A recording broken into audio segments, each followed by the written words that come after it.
Hey guys, this is my second run on DFFOO Global 6 Warrior Quest Area 1. This run is pretty similar to my first, it's just an adjustment because as I was looking through my first run again, I realized I sort of went a bit overboard on the damage. You don't really need a lot of the setup that I used there, plus I also wasted quite a lot of call abilities as well. So I did some adjustments, and this is sort of like a refined run where I only used 4 out of the 6 characters. So the first party is Garnet, Kam'lanaut and Penelo as the Force Charger, and the 4th character is really just Cissnei as the often damage dealer. This run is also a more efficient run since there's fewer characters used, and it can be done within 3 turns and will likely also take less time since you're only using 4 characters out of 6. So coming to the run itself, I first reset until I get a turn order of Garnet followed by Kam'lanaut. Penelo's turn order doesn't really matter. And on Garnet's turn, I did the typical Peridot Thunder Flash into additional ability, into call abilities, and then into her BT+. I gave Garnet the General Leo LD call, but it really doesn't matter too much. If you don't have General Leo LD call, just give her any call ability that boosts party damage, and that's enough. So coming to Kam'lanaut's turn, I had him use his additional ability first, and then I had him use the Seed Rain's base call to pull Penelo's turn back so that she can act before the enemies, before ending his turn with BT+.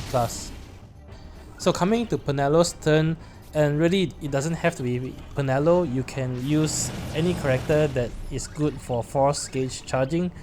Some other examples include Krile or Braska or Ignis.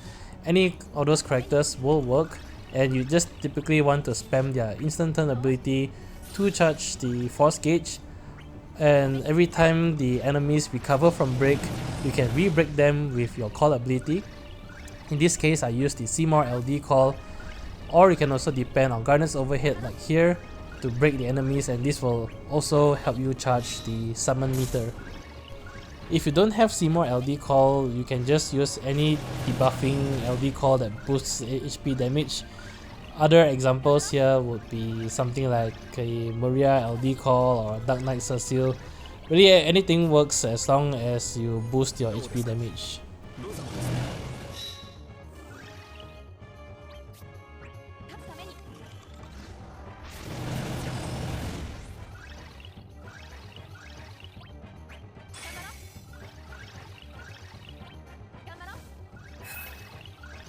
Once both the force and summon meters are charged, I swapped Penelo out for my Cissnei, and then I had her use her additional ability, and I did give her the Kurasame call abilities as well so that you can enchant your party with ice.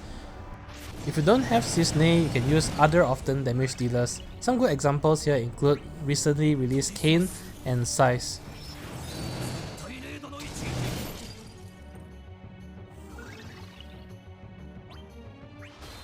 I popped Summon on Cissnei's turn so that I can get her to use her LD without increasing the turn count.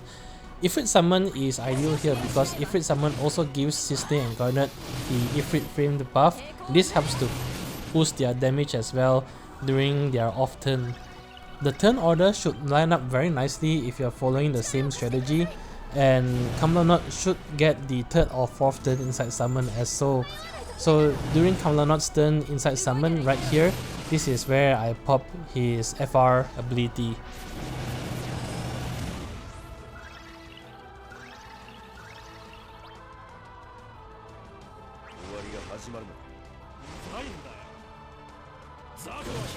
The turn count is nice as well because I'm aiming to go into Kam'lanaut's burst when there's 7 FR turns remaining.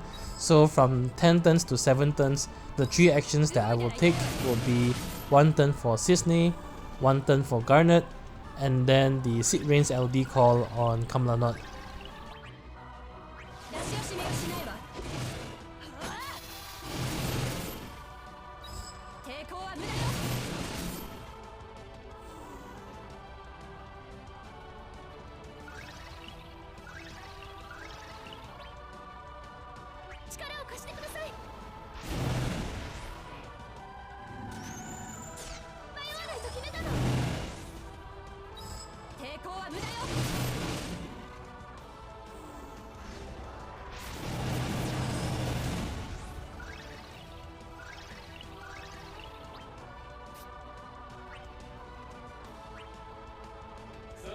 So with the use of this Seed Rain's Call, setup is complete and I can go into burst mode with Kam'lanaut with 7 turns of FR time remaining.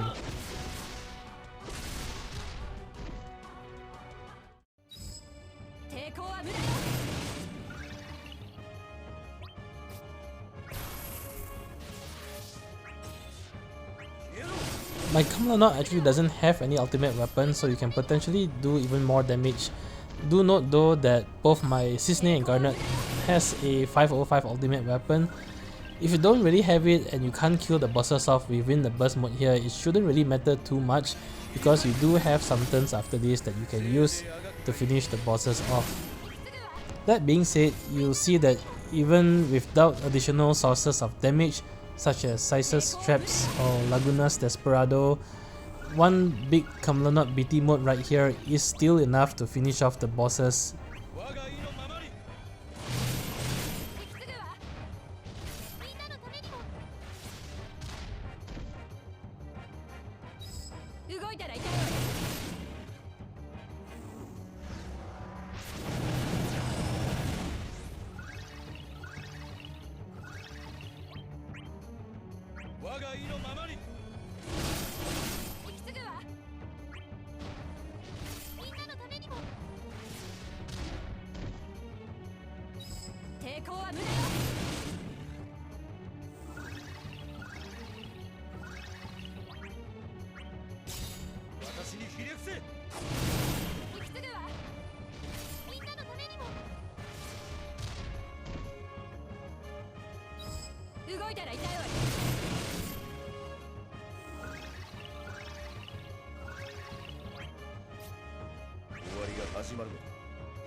So overall, this simplified strategy is still quite decent.